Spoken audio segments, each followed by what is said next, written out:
ఆదికాండము 20వ అధ్యాయము.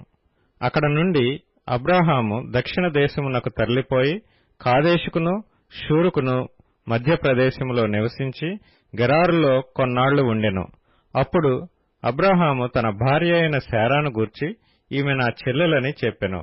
గనుక గెరారు రాజైన అబీమెలెకు శారాను పిలిపించి తన ఇంట చేర్చుకొనెను.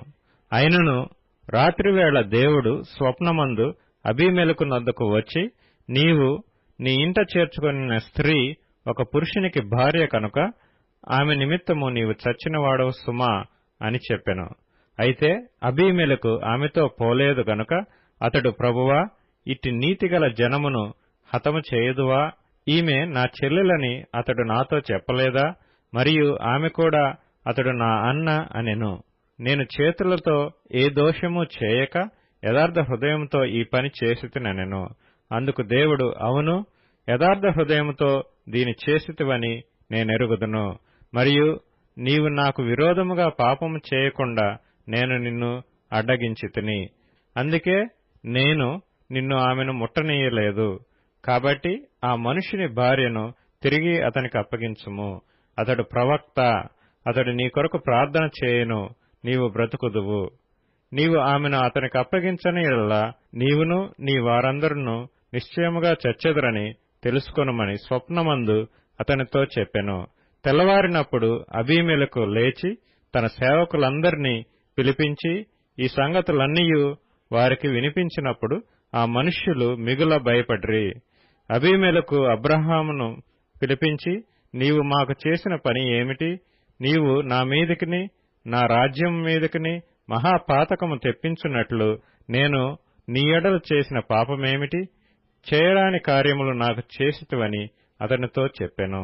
మరియు అబీమెలెకు, నీవేమి చూచి ఈ కార్యము చేసితివని అబ్రాహామును అడగగా, అబ్రాహాము, ఈ స్థలమందు దేవుని భయము ఏమాత్రమును లేదు గనుక నా భార్య నిమిత్తము నన్ను చంపుదురనుకొని చేసితిని. అంతేకాక ఆమె నా చెల్లెలన్న మాట నిజమే. ఆమె నా తండ్రి కుమార్తె గాని నా తల్లి కుమార్తె కాదు. ఆమె నాకు భార్య అయినది.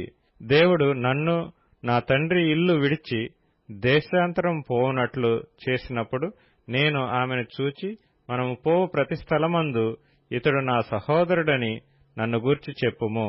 నీవు నాకు చేయవలసిన ఉపకారమిదే అని చెప్పితినెను. అబీమెలెకు గొర్రెలను గొడ్లను దాసదాసీజనులను రప్పించి అబ్రాహాముకిచ్చి అతని భార్య అయిన శారాను అతనికి తిరిగి అప్పగించెను. అప్పుడు అబీమెలెకు, ఇదిగో నా దేశము నీ ఎదుటనున్నది, నీకిష్టమైన స్థలమందు కాపురముండుమనెను. మరియు అతడు శారాతో, ఇదిగో నీ అన్నకు నేను 1000 రూపాయలిచ్చియున్నాను.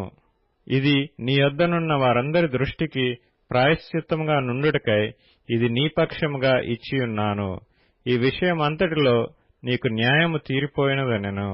అబ్రాహాము దేవుని ప్రార్థించగా దేవుడు అబీమెలెకును అతని భార్యను అతని దాసీలను బాగుచేసెను. వారు పిల్లలు కనిరి. ఏలయనగా అబ్రాహాము భార్య అయిన శారాను బట్టి దేవుడు అబీమెలెకు ఇంటిలో ప్రతి గర్భమును మూసియుండెను.